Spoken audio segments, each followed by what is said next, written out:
All right, so when we talk about calorimetry,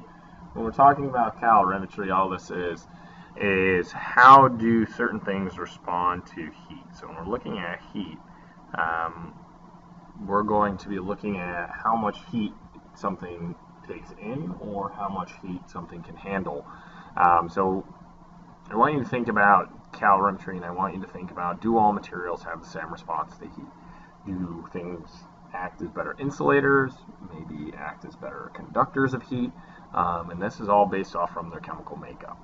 So when we talk about calorimetry, really, we know that every material has its own specific response to heat. We know that certain metals interact differently, and we actually used to utilize this in the old style thermostats.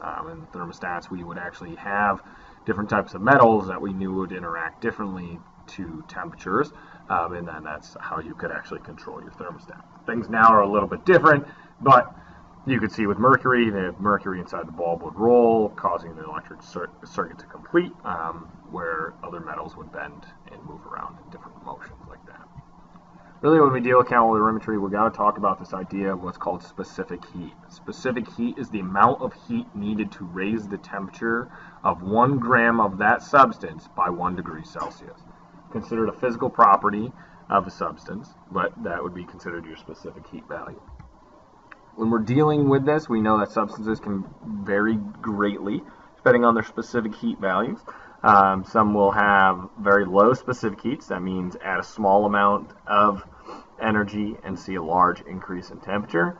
So small amounts, so that would be something like metals, where metals have a very low specific heat. If you heat a metal up, you feel that right away. Specific heats for most metals can be from 0.1 all the way as high as 0.5 joules per gram degree Celsius. But then we also have some things that are very high specific heat values, which means that you add a lot of energy but see very small increases in temperature. Insulators are one of the more common. Water also with a specific heat value of like 4.18 joules per gram degree Celsius. Specific heats that we use in designing products such as computer chips are coated with certain identification numbers, but also a composition coating that is to withstand large amounts of heat. So really all calorimetry is the process of measuring the amount of heat released or absorbed during a chemical reaction. By knowing the change in heat, it can then be determined whether or not the reaction is endothermic, which means it absorbs heat, or exothermic, which means that it releases heat. Calorimetry can also be used to determine a material's specific heat value, in which we will be doing in some practice problems later on. Calorimetry again is used to measure the heat absorbed or released in a chemical reaction, but this process is by measuring the temperature change of an insulated mass of water. And we have to make two assumptions when we deal with this: that no energy is exchanged between the calorimeter and the environment. And the second assumption is that all energy that is gained or lost by a reaction is gained or lost by the water it is sitting in. So the water is what actually is taking in or losing that energy. Hence why we have the thermometer to keep track of that change in temperature. Calculation that we're going to be using when we deal with specific heat capacity is the formula of Q equals mc delta T. Q stands again for heat, M is our mass of whatever substance we're dealing with.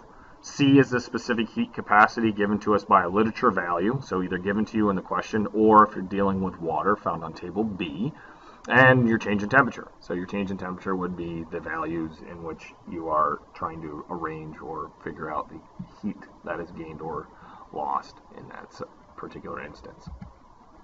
So, looking at practice problem number 1. Practice problem number 1 says a 2,000 gram mass of water in a calorimeter has its temperature raised to 3 degrees Celsius. While an exothermic reaction occurs, how much heat is transferred to the water by the heat of the reaction? So when we're looking at this, we have our mass, which is our M value. We have our change in heat, and we actually even have our specific heat since we're dealing with water. So to calculate this, we're going to be using the QE equals mc delta T formula. We have Q equals mc delta T. Our mass, which we know is 2,000 grams. Our specific heat value, which we got from table B, being 4.18. and then our degree change, which is 3 degrees. When you multiply all those numbers together, you know that the heat is actually going to be 25,080 joules. Looking at that is how much heat is transferred to the water. It's going to be just that much money, as in that much heat. Looking at practice problem number 2, it says how many joules of heat energy are required to raise the temperature of 20 grams of water from 30 degrees Celsius to 40 degrees Celsius. So when we're looking at that, again, using the same formula that we just used, we have that Q equals mc delta T. Our mass in this case is 20 grams. Our C value, since we're still dealing with water, is 4.18. And our delta T value, if we're going from 40 to that, from 30, to that of 40, we know that's a change of 10 degrees. And multiply all those through, and you get a Q value of 836 joules.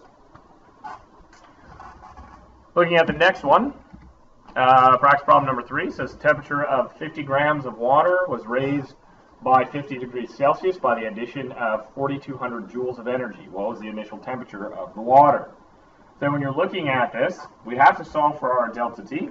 So the temperature of the 50 was raised to 50 degrees Celsius. So I have 4,200 joules that I took in.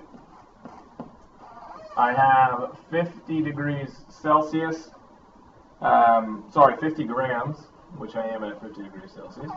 I am dealing with water, so I know that that's going to be 4.18, and I'm looking for delta T. So when you solve that number, you should get your delta T value to be that of 20 degrees Celsius. So since you raised it to 50, you know that you're going to subtract that from 50, ending up with 30 degrees Celsius as your initial temperature.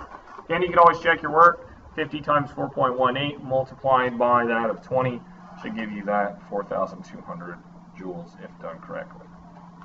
Practice problem number 4 is more what you're going to see on a Regents exam, giving you data and asking you to find numbers or values based off of that. So it says, what's the total number of joules absorbed by the water? So we're looking for joules, so we're going to have Q equals our mc delta T. Looking at that, our mass, we're looking at just the mass of the water, so we need to subtract the mass of the calorimeter plus the water from just the calorimeter, giving us 50 grams of water. We know the C value because of this being water, so we know that that's 4.18. And our delta T value we can find between our initial and our final, being 55 minus 25, giving us 30 degrees Celsius. Crunching those numbers in our calculator, you should end up with 6,270 joules. Looking at our next question, it says, during an experiment, 25 grams of a metal absorbs 2,000 joules of heat, which raises the temperature from 20 degrees Celsius to 194 degrees Celsius. What is the specific heat of this metal? So looking at this, we're going to be using Q equals, again, mc delta T, our MCAT formula. Looking at that, we know how much it absorbs, so it absorbed 2,000 joules. Our mass, we know, is 25 grams. C, we do not know, but we do know the change in temperature. So change in temperature from going from 20 to 194 should be 174 degrees Celsius.